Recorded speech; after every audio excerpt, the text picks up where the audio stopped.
ई श्रम पोर्टल जिसको लॉन्च किया गया गवर्नमेंट ऑफ इंडिया के द्वारा 2021 को।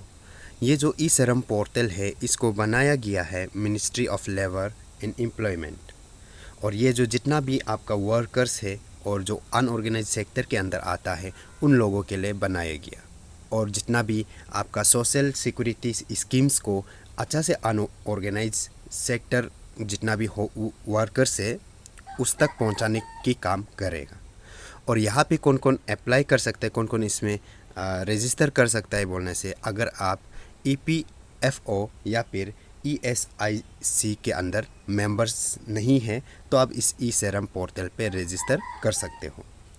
अगर आप ई श्रम पोर्टल पे रजिस्टर करते हैं तो आपको ढेर सारे बेनिफिट्स इन फ्यूचर मिलने वाला है। जितना भी गवर्नमेंट के द्वारा एडॉप्ट किया गया सोशल सिक्योरिटी प्रोग्राम से वो सारा बेनिफिट्स आपको मिलने वाला है।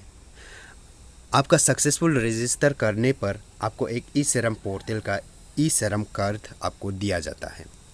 चलिए आज के इस वीडियो पे हम जानते हैं कि ई श्रम पोर्टल में हम कैसे खुद रजिस्टर कर सकता है। इस चीज़ को आप अपने घर बैठे बैठे आप अपने मोबाइल फ़ोन से भी कर सकते हो।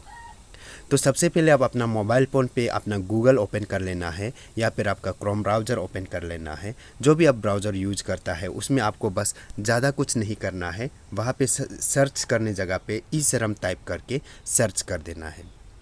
जैसे ही आप ई श्रम टाइप करके सर्च करोगे तो सबसे पहला जो लिंक आपको यहाँ पे मिलेगा ishram.gov.in।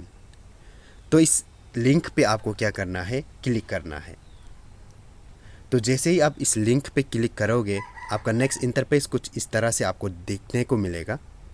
तो यहाँ पे आप क्या कर सकते हो, इसके बारे में आप यहाँ पे पढ़ सकते हो इस वेबसाइट पे, इस पोर्टल पे।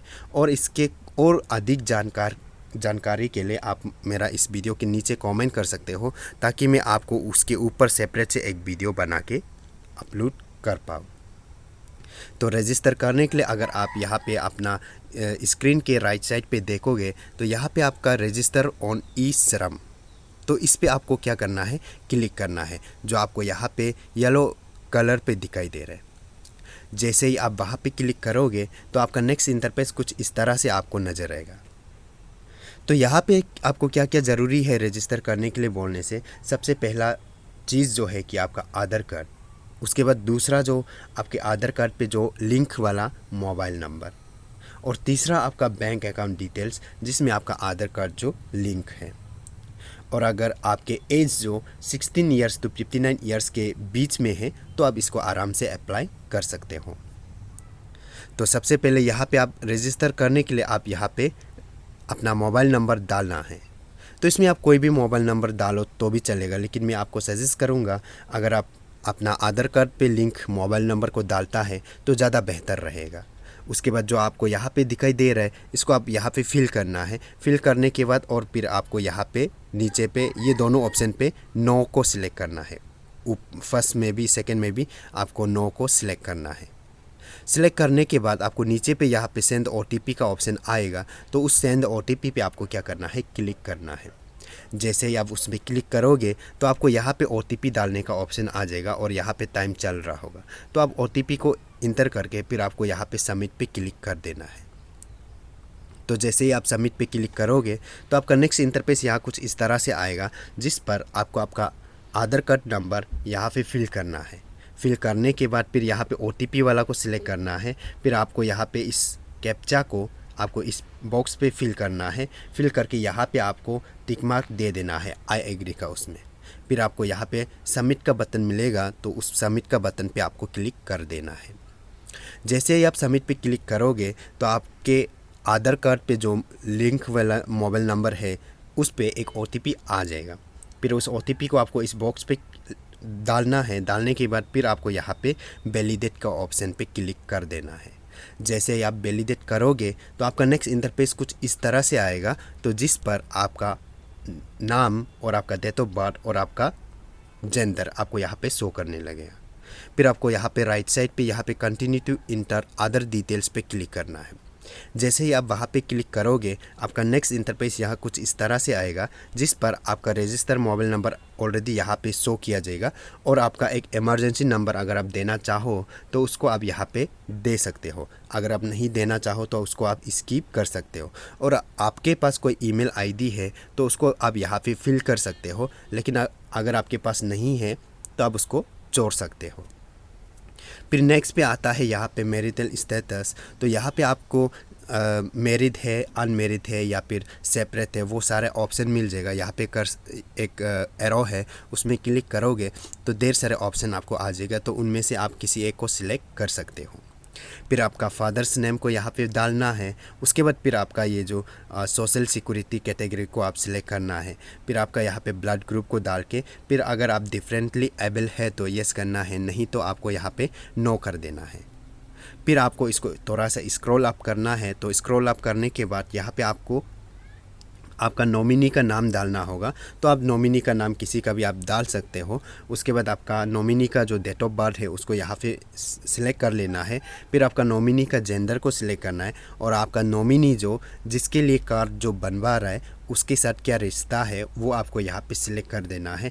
फिर आपका नॉमिनी का एड्रेस यहाँ पे फिल करके नॉमिनी का मोबाइल नंबर यहाँ पे डाल देना है। उसके बाद आपको यहाँ पे 7 कंटिन्यू का ऑप्शन मिलेगा, तो उसमें आपको क्लिक करना है। जैसे ही आप 7 नेक्स्ट या फिर 7 कंटिन्यू पे क्लिक करोगे तो आपको यहाँ पे आपका एड्रेस को डालना होगा। तो यहाँ पे आपका रेसिडेंशियल एड्रेस को डालना है। उसके बाद यहाँ पे डिस्ट्रिक्ट को डालना है और यहाँ पे स्टेट स्पेसिफिक को आप स्किप कर सकते हो। फिर आपका जो प्रेजेंट एड्रेस है उसका वो जो अर्बन है या रूरल है उसको आप यहाँ पे सिलेक्ट कर लेना है। फिर आपका हाउस नंबर वगैरह डालना है। इनकेस आपका हाउस नंबर नहीं है तो आप यहाँ पे आपका कॉलोनी नाम को भी डाल दे सकते हो। फिर आपका लोकेलिटी को आप छोड़ सकते हो, डालना चाहो तो डाल सकते हो। फिर आपका स्टेट और डिस्ट्रिक्ट वगैरह को सिलेक्ट करना है और आप यहाँ पे सब डिस्ट्रिक्ट को भी डाल सकते हो। अगर आप छोड़ना चाहो तो उसको भी आप छोड़ सकते हो। फिर ये सारा चीज़ फिल करके थोड़ा सा और स्क्रॉल आप करोगे तो आपको नेक्स्ट पे यहाँ पे आपका परमानेंट एड्रेस को डालना होगा। तो आपका परमानेंट एड्रेस को भी आप यहाँ पे अर्बन एंड रूरल का सिलेक्ट करना है। फिर हाउस नंबर और लोकेलिटी को छोड़ सकते हो। उसके बाद फिर आपका स्टेट, डिस्ट्रिक्ट और आपका सब डिस्ट्रिक्ट को छोड़ सकते हो। उसके बाद पिन कोड वगैरह डाल के फिर आपको नीचे पे आपको 7 कंटिन्यू का ऑप्शन देखने को मिलेगा। तो आप 7 कंटिन्यू पे क्लिक करके आगे प्रोसीड करना है। फिर आपका नेक्स्ट पेज पे, आपका नेक्स्ट इंटरपेज पे आपको यहाँ पे आपका एजुकेशन क्वालिफ़िकेशन पूछा जाएगा। तो अब यहाँ पे एरो दिखाई दे रहा है, तो यहाँ पे क्लिक करके आप अपना एजुकेशन क्वालिफ़िकेशन को यहाँ पे सिलेक्ट कर सकते हो। आप ग्रेजुएट है या 10 पास है या 12 पास है, वो सारा चीज़, या फिर पोस्ट ग्रेजुएट है, वो सारा चीज़ ऑप्शन आ जाएगा। तो उसको आप सिलेक्ट कर सकते हो। और अगर आपके एजुकेशन क्वालिफ़िकेशन का सर्टिफिकेट को अगर आप अपलोड करना चाहो तो आप यहाँ पे चूज़ फाइल पे क्लिक करके PDF फॉर्म पे आप उसको अपलोड कर सकते हो। अगर आप नहीं करना चाहे तो इसको आप ऐसे स्किप भी कर सकते हो। उसके बाद आपका एक मंथली इनकम का कुछ यहाँ पे सिलेक्ट करना है। यहाँ पे जो एरो दिख रहा है यहाँ पे क्लिक करके आप कोई भी एक आप अपना अंधा मुंदा में सिलेक्ट कर सकते हो। फिर आपका इनकम सर्टिफिकेट आपके पास है तो आप अपलोड कर सकते हो, अगर नहीं है तो इसको भी आप स्किप कर सकते हो। फिर आप यहाँ पे 7 कंटिन्यू पे क्लिक करके आगे प्रोसीड कर सकते हो। फिर जैसे ही आप 7 नेक्स्ट या 7 कंटिन्यू पे क्लिक करोगे फिर यहाँ पे आपको ऑक्यूपेशन और स्किल्स वगैरह और प्राइमरी ऑक्यूपेशंस वगैरह पूछा जाएगा। तो आपको सबसे पहले क्या करना है, यहाँ पे आप देख पा रहा होगा एक यहाँ पे क्लिक हियर।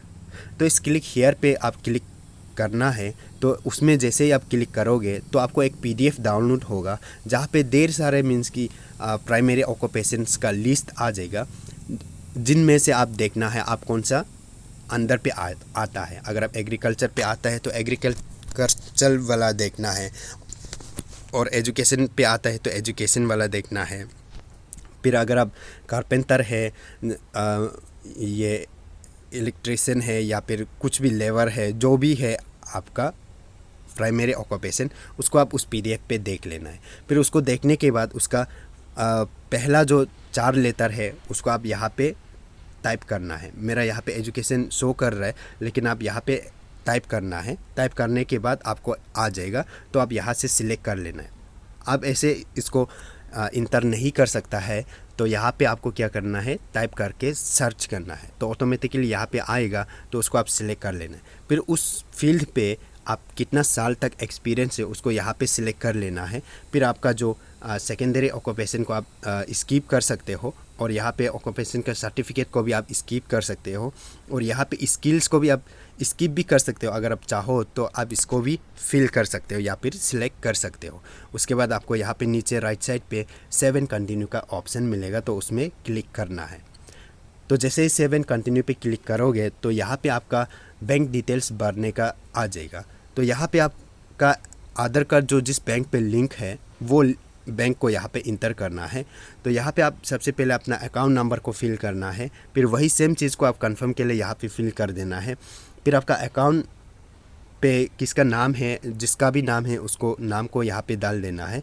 उसके बाद आपका IFSC कोड को यहाँ पे इंटर करके फिर आपको यहाँ पे सर्च का ऑप्शन मिलेगा। फिर IFSC कोड इंटर करके फिर सर्च का ऑप्शन पे क्लिक करोगे तो ये जो बैंक नेम और बैंक ब्रांच का नाम जो है कि ऑटोमेटिकली आपका आ जाएगा। तो यहाँ पे आपको क्या करना है, ये सारा चीज़ भर देने के बाद, और यहाँ पे इनकेस ये से नो का ऑप्शन आता है तो आपको यहाँ पे येस कर देना है। उसके बाद यहाँ पे नीचे पे आपको सेव एंड कंटिन्यू का बटन मिलेगा, तो आप सेव एंड कंटिन्यू पे क्लिक करके आगे प्रोसीड कर सकते हो। तो यहाँ पे कभी कभी क्या होता है कि किसी किसी का प्रॉब्लम होता है, यहाँ से आगे प्रोसीड भी नहीं कर पाता है। वो क्यों नहीं होता है बोलने से, क्योंकि हम लोग का 2 अकाउंट होता है जिस पर आधार कार्ड जो दूसरा वाला अकाउंट पे लिंक होता है, और हम यहाँ पे एक वाला अकाउंट को इंटर कर रहा होता है जो जिस बैंक पे आधार कार्ड लिंक नहीं है। तो जैसे कि स्टूडेंट्स लोग का जो स्कॉलरशिप होता है और स्टाइपेंड वगैरह होता है, उसमें भी ऐसे ही कुछ केसेस हम में देखने को मिलता है जिस पे 2 अकाउंट होता है स्टूडेंट्स का, और आधार कार्ड जो जिस अकाउंट पे लिंक है वहाँ पे आपका स्कॉलरशिप या स्टाइपेंड जो चला जाता है। जो डिटेल्स आपने जिस बैंक का दिया था उसमें आपका अमाउंट जो है कि नहीं जाता है। तो उसी प्रकार से आपका यहाँ पे प्रॉब्लम आ सकता है। तो वो प्रॉब्लम नहीं आने के लिए आपका आधार कार्ड जहाँ पे भी लिंक है वो अकाउंट को अच्छे से इंटर करके और यहाँ पे सेव एंड कंटिन्यू पे क्लिक करना है। तो जैसे ही आप सेव एंड कंटिन्यू पे क्लिक करोगे तो आपको एक प्रीव्यू का ऑप्शन मिलेगा, और वो प्रीव्यू से फिर आगे प्रोसीड करोगे तो आपको यहाँ पे आपका जो श्रम का कार्ड है वो आपको यहाँ पे दिखने लग जाएगा। यहाँ पे आप जो देख पा रहा होगा ये जो फ्रंट पेज है, तो आपको यहाँ पे आपका पास फोटो भी आपका आधार कार्ड पे जो पास फोटो है वो ऑटोमेटिकली यहाँ पे शो करने लगेगा। फिर आपका नाम और डेट ऑफ बर्थ वगैरह यहाँ पे देखने को मिल जाएगा। फिर आपको यहाँ पे आपका नंबर मिल जाएगा। उसके बाद फिर थोड़ा सा स्क्रॉल आप करोगे, फिर आपका बैक साइड का आपको कार्ड का बैक साइड मिल जाएगा। तो यहाँ पे आपका प्राइमरी ऑक्यूपेशन वगैरह शो किया जाएगा। उसके बाद आपका ब्लड ग्रुप वगैरह शो किया जाएगा। फिर आपका एड्रेस और आपका जो जितना ये मोबाइल नंबर आपने दिया था वो यहाँ पे शो किया जाएगा। फिर नीचे पे आपको यहाँ पे कंप्लीट रजिस्ट्रेशन का ऑप्शन आएगा, तो उसमें कंप्लीट रजिस्ट्रेशन पे जा सकते हो। उस जाने से पहले आप अपना जो ई-श्रम कार्ड थे उसको आप यहाँ पे डाउनलोड UAN कार्ड, इसमें क्लिक करके आप इसको डाउनलोड कर लेना है। फिर इसको आप प्रिंट करके आप लेमिनेशन करके आप उसको भी अपने पास रख सकते हो। उसके बाद डाउनलोड कर लेने के बाद फिर आप यहाँ पे कंप्लीट रजिस्ट्रेशन पे क्लिक करना है। और ई-श्रम्स का जितना भी बेनिफिट्स वगैरह, ई-श्रम्स का जितना भी ऑब्जेक्टिव्स है, इन सारे चीज़ को लेकर के अगर सेपरेट वीडियोस अगर आप चाहता है तो आप इस वीडियो के नीचे पे कमेंट कर दीजिए। तो मैं सेपरेट से एक वीडियो लाऊंगा जिस पर मैं बात करूंगा ई-श्रम के बेनिफिट्स और ई-श्रम के जितना भी ऑब्जेक्टिव वगैरह को बात करेंगे उस वीडियो पे। और जितना ज़्यादा कमेंट्स आएगा उसका हिसाब से मैं उस वीडियो को लाऊंगा, क्योंकि एक वीडियो बनाने में बहुत ही मेहनती लगता है और ये कोई मजाक की बात नहीं है। तो अगर आपने अभी तक इस चैनल को सब्सक्राइब नहीं किया है तो इस चैनल को भी आप सब्सक्राइब कर सकते हो, बिल्कुल फ्री है सब्सक्राइब करना। और आपने मुझे टेलीग्राम चैनल पर ज्वाइन करके नहीं रखा है तो उसमें भी ज्वाइन कर सकते हो।